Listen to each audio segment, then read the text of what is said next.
Console.Log in JavaScript. If you've used JavaScript, you've probably used Console.Log, but after watching this video, you might not ever use Console.Log the same. And you actually might not ever use Console.Log anymore, just altogether. Because in this video, you're going to learn 3 ways to supercharge Console.Log to help you kind of debug and do different things with Console.Log a bit better. So diving into my code editor here, the first way we're going to discuss is template strings. And this is probably the most common and most straightforward way of doing this. So I have 3 different variables here, or 3 different constants: first name, language, and channel. And we want to console.log these to the output of this nice program that I have here. And this is left over from another video on centering an element that you definitely should check out.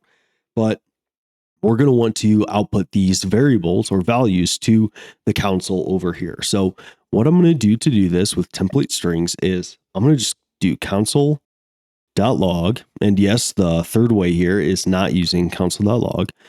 But here, what I'm going to say is the first name is, and then $ curly brace to inject first name. The language is $ curly brace language. And I think you get the gist of that. So if I console.log this and I return here, you can see like a nice human readable string. The first name is Ryan, the language is JavaScript, so on and so forth. So you can use template strings with your console.logs to provide a little bit more information and make things a little bit more human readable here.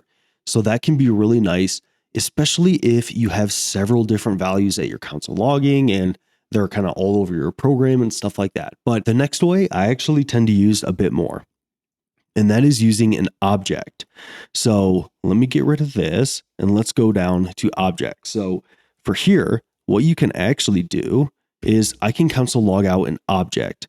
And I'm going to use JavaScript shorthand properties here.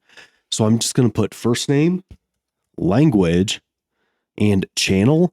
And what that is going to do is JavaScript's going to say, okay, since I'm just separating these variables by commas here, it's going to create a property called first name, and it's going to point it to the value of whatever is being held within the constant first name.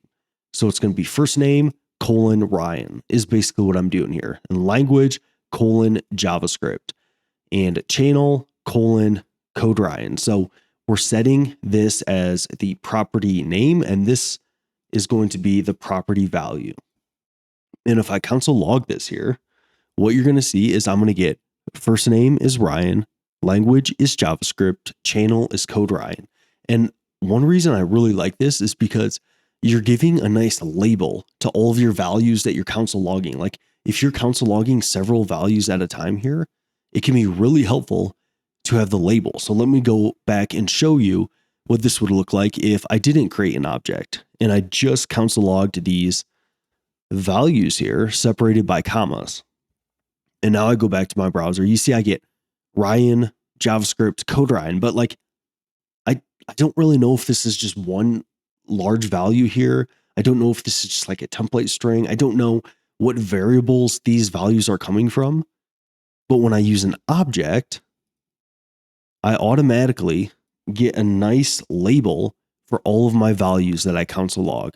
As you can see here, the variable first name is set to Ryan. The variable language is set to JavaScript. Okay.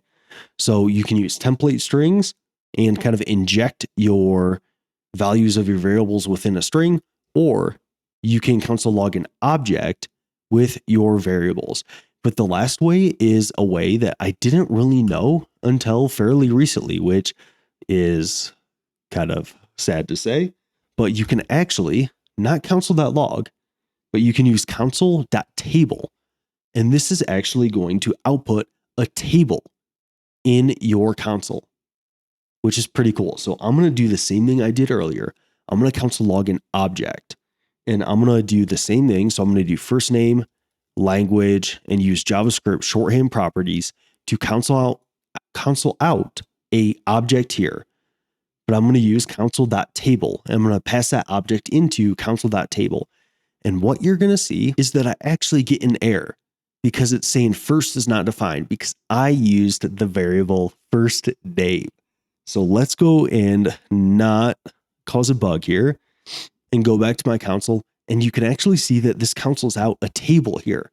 So it's like this nice readable table in which on the kind of left column, right? Columns go vertically. I don't know. I always forget. But you can see I have first name, language, and channel. Those are the properties of my object are set as the far left column. And then the right column is going to be the values of those variables. So you see Ryan, JavaScript code Ryan. So this can be a really nice way to get just a very clean output for your consoles. So you can use console.table to do this. So those are 3 ways that you can supercharge your console.logs in JavaScript.